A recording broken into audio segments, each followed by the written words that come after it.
Madame, monsieur, bonsoir et merci de nous rejoindre sur Al24 News pour ce nouveau numéro d'Hebdo Show Algéria. Tout d'abord, Assegas Amgas, je suis très heureuse de vous retrouver ce soir accompagnée de l'équipe habituelle, à commencer par Mehdi Reza. Bonsoir Mehdi. Bonsoir Nouhed, bonsoir à tous. Assegas Amgas. Bonsoir également à Faisal Matawi qui est avec nous. Bonsoir Nouhed, Assegas Amgas à nos amis téléspectateurs. Fadis Khnissa est également avec nous ce soir. Bonsoir. Salam Azoul, bonsoir et Assegas Amgas. Et il y a également Tarek Hafid ce soir. Bonsoir Tarek. Au sommaire ce soir, mesdames et messieurs, on commencera avec cette réunion du Conseil des ministres présidée ce dimanche par le président de la République, M. Abdelmadjid Tebboune. Abdelmadjid Tebboune qui tend la main aux Algériens en situation précaire à l'étranger. L'Algérie célèbre donc Yennaïr 2976, le nouvel an amazigh célébré sur l'ensemble du territoire national, un réel symbole d'unité nationale. Nous parlerons football également ce soir. Quel avenir pour la Coupe d'Afrique des Nations, la CAN 2025 objet de controverse, la compétition continentale entachée par un scandale d'arbitrage, décryptage à suivre ce soir avec nos invités. Restez avec nous. En dernière partie, Nariman Zekar nous rejoindra pour une séquence de fact-checking. Elle aura également deux invités venus parler du rôle de la communauté nationale à l'étranger comme levier de développement économique et vecteur d'essor culturel.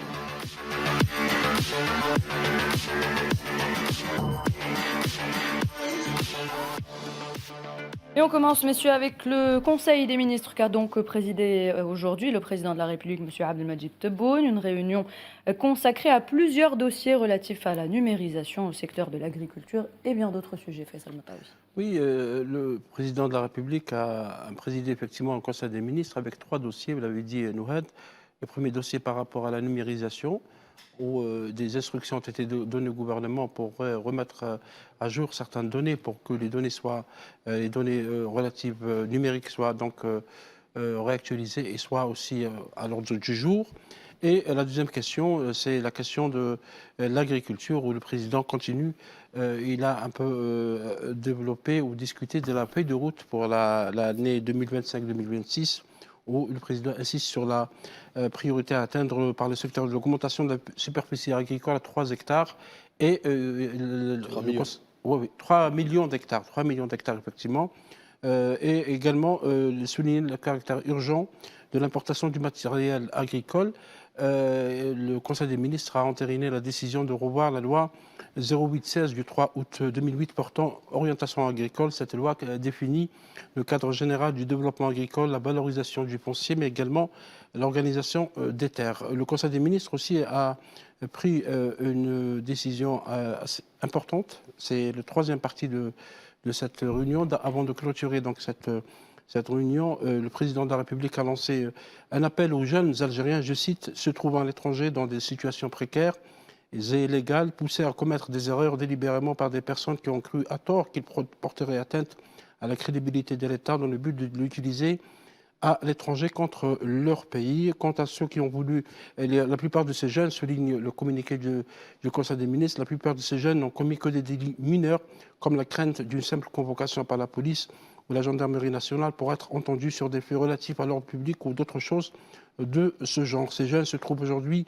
loin de leur patrie, souligne le Conseil des ministres, de leurs proches et de leurs amis, gémissant sous le poids de la privation et du dénuement pour être exploités dans des travaux avilissants, tandis que certains d'entre eux sont utilisés contre leur patrie. Cette situation, ajoute le Conseil des ministres, ne mérite pas de supporter toute cette souffrance.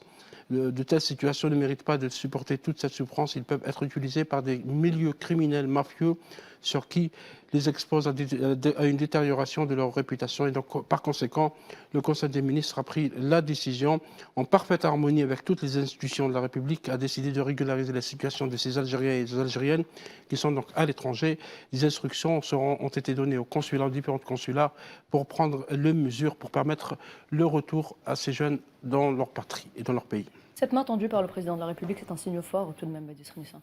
Non seulement un signe fort, mais surtout que le président de la République est en phase avec ses principes, avec ses valeurs, lui qui effectivement veut rassembler, non pas diviser. Donc je pense que là, on a d'une manière explicite non seulement une main tendue envers nos compatriotes qui sont souvent en tout cas ceux qui sont dans une situation irrégulière, parfois instrumentalisés, parfois même manipulés, contre parfois même leurs propres intentions pour des fins pernicieuses contre l'intérêt de l'État. Donc je pense que là, le président de la République s'inscrit dans un homme d'État, président de tous les Algériens, où qu'ils se trouvent, y compris des personnes qui, parfois, ont peut-être franchi le pas et sont passées de l'autre côté. Sauf que là aussi, dans le communiqué, il y a des lignes rouges quand même qui sont établies, puisque la souveraineté de l'État, c'est une chose, un choix responsable, humaniste, c'est une chose, mais l'intérêt de l'État, et notamment sa souveraineté, sa sécurité, c'est autre chose. Donc il y a des lignes rouges qui ont été établies.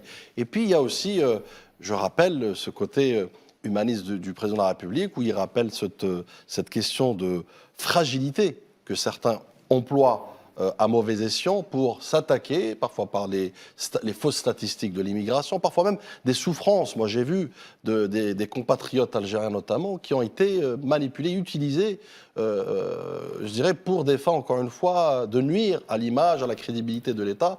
Et je pense que c'est un bon signal, mais surtout aussi une bonne réponse limpide, sans équivoque, à savoir l'Algérie nouvelle, l'Algérie souveraine, l'Algérie victorieuse, tend la main à tous ces enfants où qu'ils se trouvent. Et d'ailleurs, les jeunes, qu'ils soient hommes ou femmes, aujourd'hui sont appelés à revenir d'abord à la raison, à revenir à leur pays, à leur mère patrie, et surtout aussi de leur donner un statut, une dignité. Parce que moi, on a côtoyé, certainement médias aussi, des personnes en situation irrégulière, donc le fait d'avoir un statut, d'avoir une régularisation, un document algérien leur permet effectivement de vivre et d'exister et donc de revenir et d'apporter leur pierre à l'édifice en Algérie et à leur famille. Et puis je conclurai sur un autre point aussi très important, c'est que les mauvaises langues ou même les acteurs, notamment du mal, qui sont de l'autre côté de la rive, les utilisent parfois en instrumentalisant leur propre souffrance familiale, leur propre souffrance au quotidien.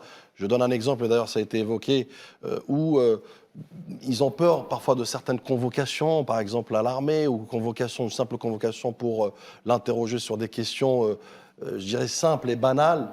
Ces actes-là sont instrumentalisés par ces personnes pour justement essayer de les diviser, mais pire que ça, c'est de les rendre comme des ennemis de leur propre pays, sur encore une fois des bases fallacieuses, des bases, je dirais, interprétées par un prisme qui veut nuire d'abord à la cohésion nationale avant de nuire à l'image de l'Algérie. Je souligne, Badis, que ces jeunes peuvent bénéficier de ces mesures à condition qu'ils s'engagent à ne pas récidiver.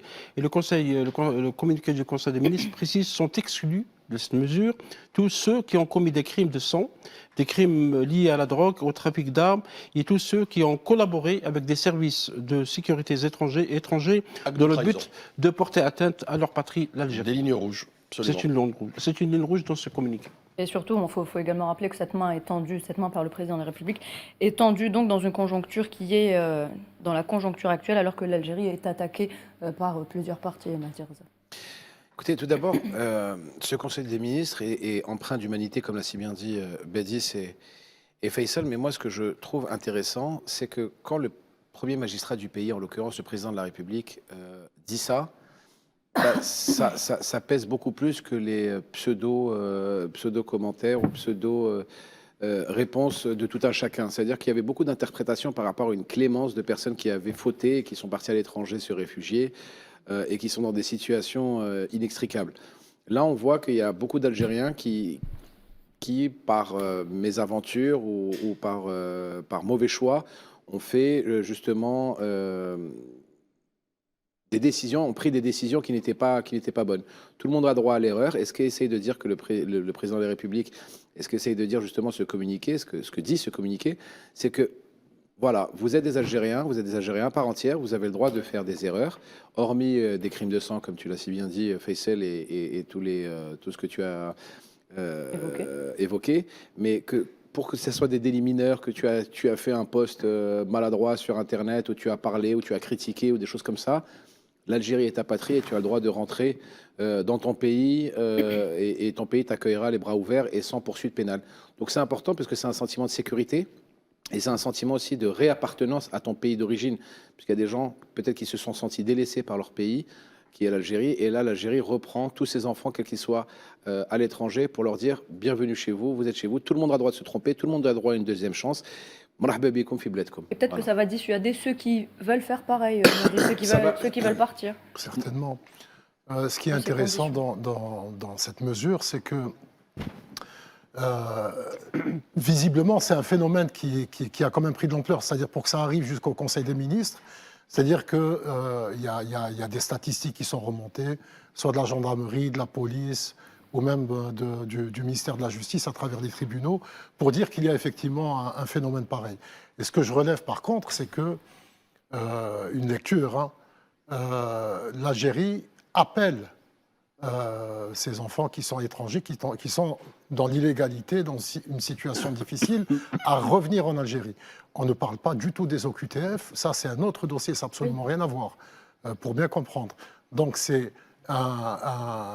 que c'est une décision qui va être prise par ces personnes qui sont dans des situations difficiles.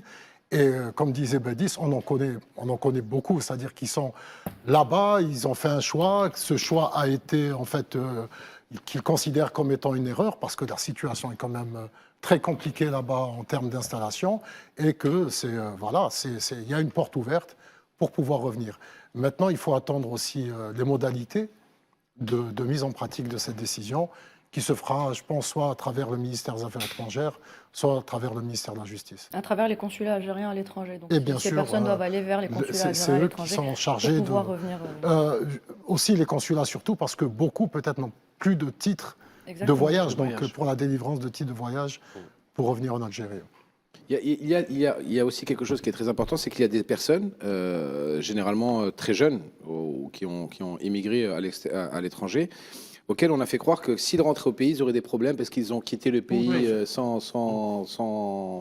dans l'illégalité et que les services de sécurité allaient leur faire des problèmes à leur retour.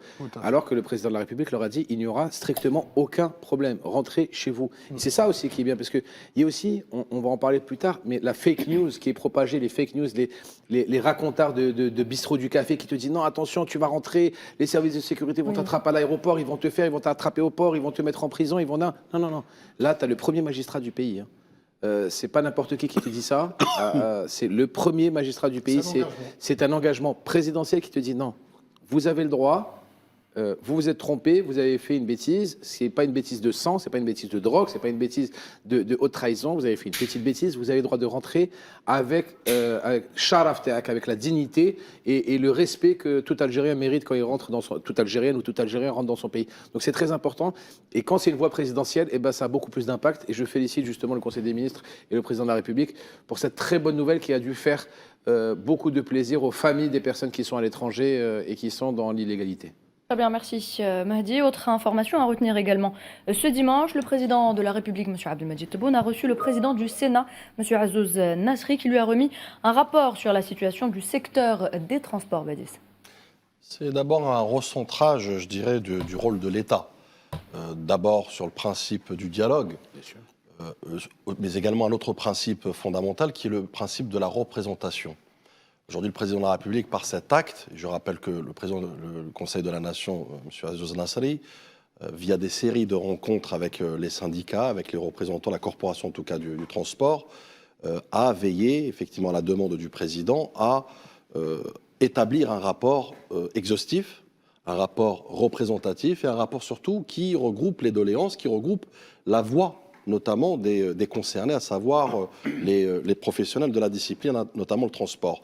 Donc à travers cet acte, c'est aussi un acte majeur politiquement parlant, puisqu'il n'y a pas d'altération en matière du message transmis, il n'y a pas d'instrumentalisation, de manipulation du message, il y a un message direct du numéro 2 au numéro 1, donc avec bien évidemment un arbitrage à faire. Donc le président aura tous les éléments, toutes les données factuelles, comme je disais, exhaustive, mais surtout claire et limpide pour que ça lui permette de répondre d'une manière efficace, politique, mais surtout aussi pérenne. Puisque, je rappelle, on parle d'un dossier quand même qui a été beaucoup instrumentalisé, qui a subi beaucoup de fake news, qui a subi beaucoup de leviers, notamment de pression, pour essayer de déstabiliser le pays, pour essayer de diviser, parfois même en parlant au nom de ces mêmes représentants. Or, aujourd'hui, c'est une réponse claire, politique, mais surtout aussi à la hauteur des enjeux, à la hauteur aussi des objectifs du président,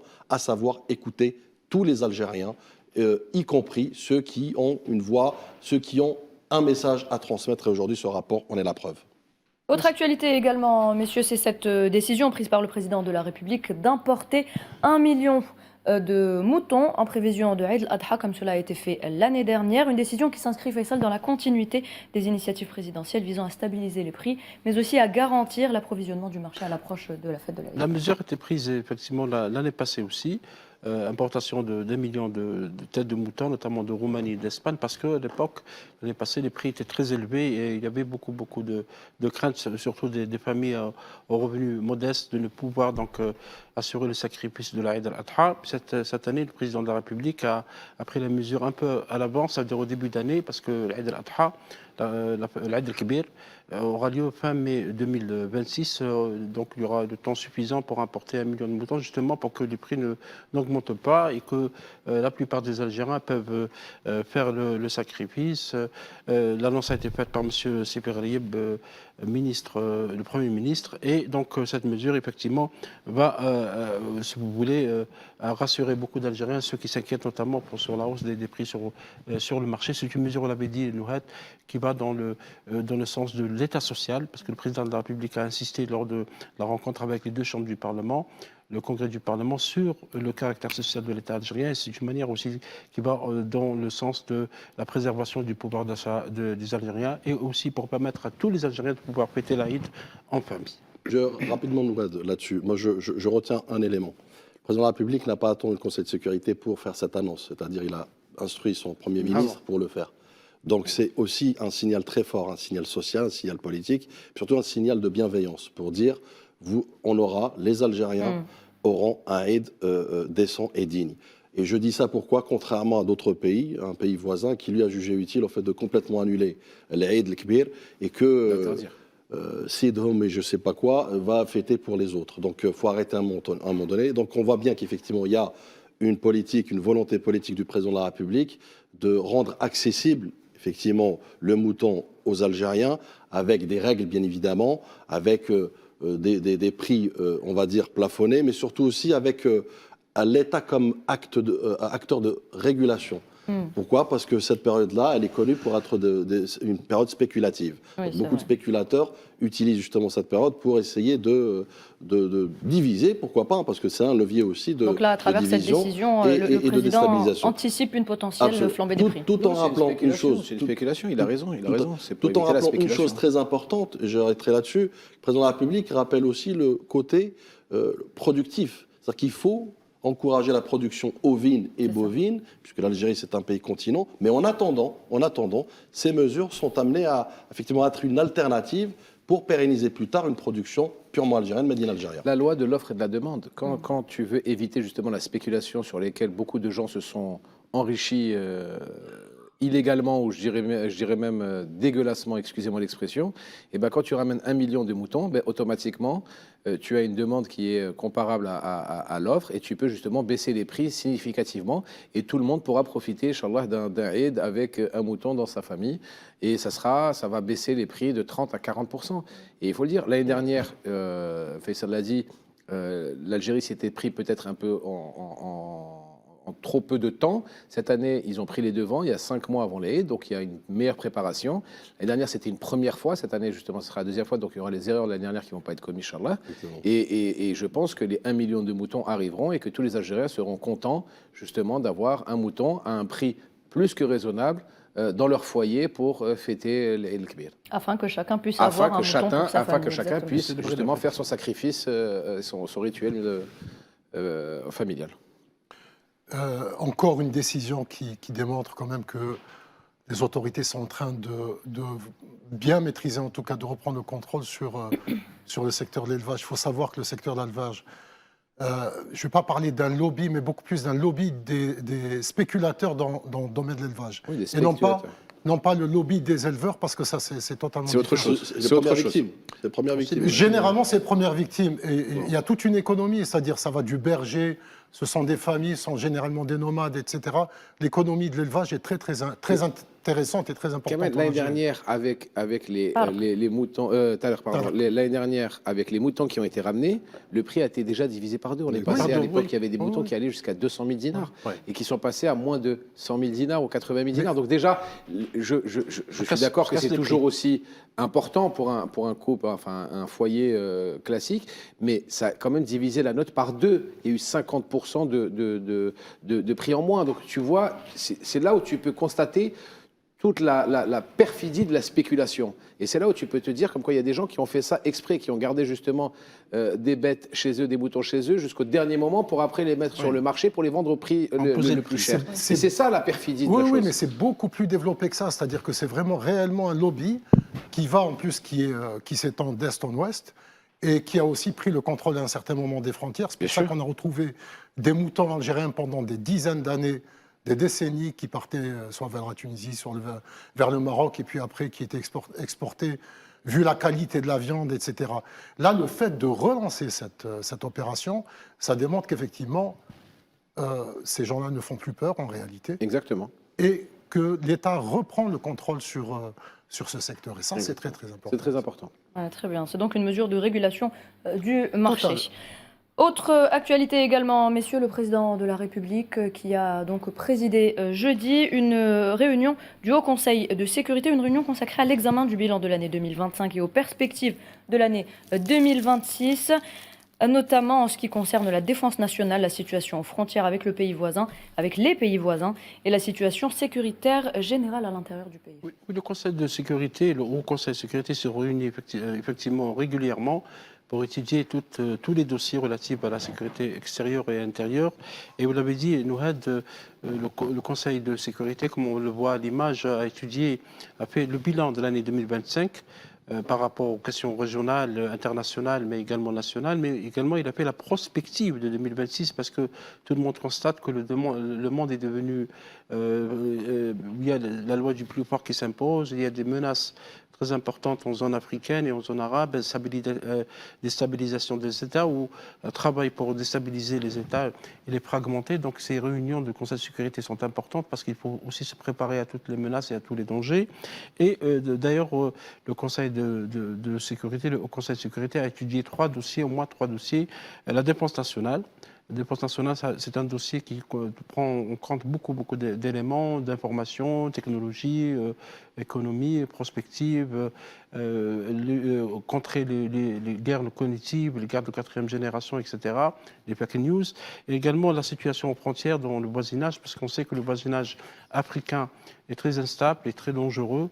Il s'agit de consolider donc la sécurité des frontières, en plus bien sûr de la sécurité générale de l'intérieur du pays. Donc il faut se préparer à toutes les éventualités, tous les États le font parce que, comme je l'ai souligné, le monde aujourd'hui fait peur par rapport à ce qui se passe en Afrique. On parlera peut-être tout à l'heure de la Somaliland, comment l'occupation sioniste reconnaît cet État que personne ne reconnaît. Et d'ailleurs, M. Ahmed Attaf a participé à une réunion par visioconférence pour le Conseil de sécurité de la paix en Afrique pour discuter de ça et d'autres dangers qui guettent la zone africaine actuellement. Et ça nous permet justement, Mahdi, je vous donnerai la parole dans quelques instants, Tarek, ça nous permet de revenir justement sur cet édito de la revue El Jaish. Oui, tout à fait. Donc la revue El Jaish qui dresse donc le bilan de toutes les activités et de tout ce qui s'est fait durant l'année 2025 et de la nécessité justement d'aller plus que jamais dans l'unité nationale justement pour défendre la nation algérienne. Et c'est devenu plus qu'une nécessité, effectivement. C'est un éclairage, Tarek, c'est un éclairage de la revue Le Jaish, intitulé des réalisations qui font perdre de vue et la clairvoyance des haineux. Et rapidement, Nouhad, je cite seulement une phrase de cet éclairage qui est très important. Les tentatives des haineux visant à entraver le parcours de l'Algérie nouvelle, victorieuse et freiner son projet de renouveau connaîtront un échec retentissant grâce à la conscience du peuple algérien forgé par des épreuves et par les adversités. C'est effectivement, l'édito est important. Il y a une question centrale qui en dégage, c'est la sécurité, la cohésion nationale. C'est aussi le bilan du mandat des 2 années au sein du Conseil de sécurité, où d'ailleurs on évoque la diplomatie de l'endurance. Marathonienne. Exactement. Donc c'est une diplomatie d'abord vertueuse, cohérente avec les principes notamment de l'esprit de novembre, l'esprit des révolutions, l'esprit aussi de la bienveillance vis-à-vis des peuples opprimés, oppressés, colonisés, donc les causes justes en l'occurrence, et puis bataille au pluriel diplomatique, puisque ça a été le cas effectivement pendant ce mandat de 2 ans, où l'Algérie sort la tête haute, mais sort digne et fière et honorée d'avoir porté la voix des sans-voix d'abord, puis surtout aussi d'être cohérente et constante avec ses principes et ses valeurs. Et puis, il y a aussi, ce qui a été dit tout à l'heure, les manœuvres, notamment qu'elles soient d'ailleurs de l'intérieur ou de l'extérieur, ce taux de degré de vigilance, mais surtout aussi à la fois de conscientisation du peuple, puisque le peuple est aussi le socle, notamment, et le levier de sécurité, bien évidemment en complémentarité avec les corps de sécurité, en complémentarité avec notre valeureuse armée nationale populaire, digne héritière de l'armée de libération nationale, où il y a cet agrégat, cette fusion, cette symbiose qui fait la force de l'Algérie aujourd'hui, mais tout en restant pragmatique face aux défis, face aux enjeux. Les enjeux en perpétuelle mutation, puisqu'il n'est plus question que de frontières physiques, géographiques, il y a des frontières numériques aujourd'hui qu'il faudra aussi sécuriser, et c'est pourquoi, encore une fois, l'enjeu est grand, et les ambitions sont grandes aussi de notre valeureuse armée. Hadi, vous vouliez intervenir? Non, l'édito d'Ulgich a dit une phrase, moi, qui m'a beaucoup touché, c'est l'Algérie, pendant ces 2 ans, justement, de membre non permanent du Conseil de sécurité des Nations Unies, a fait élever la voix de la justice et la voix de la vérité devant le panel des nations. Donc ça, c'est déjà quelque chose d'exceptionnel. Et ce Conseil des ministres, il dit quelque chose de très important par rapport à son communiqué de fin de... Ce Conseil de haute sécurité a dit quelque chose de très important, c'est que l'Algérie restera fidèle à ses principes et qu'elle n'empiétera pas jamais sur la souveraineté d'un État étranger, mais qu'elle ne laissera jamais quelqu'un empiéter sur sa souveraineté. Et l'armée nationale populaire est là pour protéger la souveraineté d'un pays continent qu'est l'Algérie, et d'un grand pays continent qu'est l'Algérie.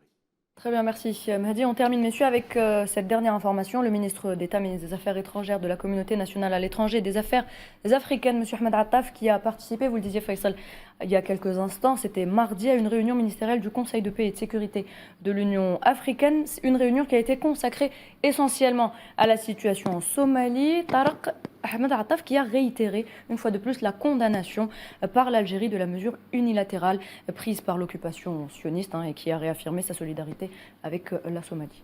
Totalement. C'est d'ailleurs dans un cadre concerté que cette condamnation avait été prise il y a quelques jours.